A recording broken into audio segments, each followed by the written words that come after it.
ოცნების კიდევ ერთი არგუმენტი სამუშაო ადგილებია, მაგრამ თუ დავაკვირდებით, ეს განცხადებებიც ზედაპირულია. მშენებლობის ფაზაში შექმნილი პოზიციების 80-90% არის დროებითი, არაკვალიფიციური და დაბალანაზღაურებადი შრომა. ეს არის იმ ტიპის სამუშაო, რომელიც მთავრდება მაშინ, როგორც კი ბეტონის ბოლო კუბი ჩაიღვრება და არ ტოვებს იმას, რასაც რეალური განვითარება ეყრდნობა, არც ცოდნას, არც უნარებს, არც პროფესიულ გამოცდილებას, არც ტექნოლოგიურ გადაცემას. დასრულების შემდეგ 8000 სამუშაო ადგილი დარჩება, ეს ფრაზაც საჭიროებს დაზუსტებას.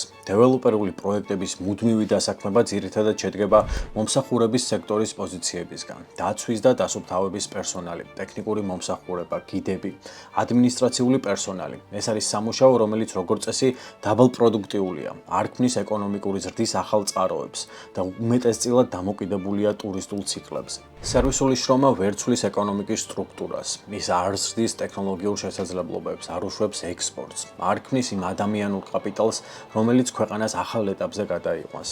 სწორედ ამიტომ საერთაშორისო ორგანიზაციები ხაზს უსვამენ, რომ უძრავ ქონებასა და ტურიზმზე დაფუძნებული დასაქმება გრძელვადიანი განვითარების ყველაზე სუსტი წყაროა. რაც უკვე ზუსტად ვიცით, ის არის, რომ ამ პროექტის განხორციელების შემთხვევაში უპირველესად გაიზრდება ქართული ოცნების ეკონომიკური ელიტების კეთილდღეობა, იმ ჯგუფებისა, რომლებიც აკონტროლებენ ყველა იმ სფეროს, რომელსაც ასეთ მეგაპროექტებში ყველაზე დიდი მოგება აქვს.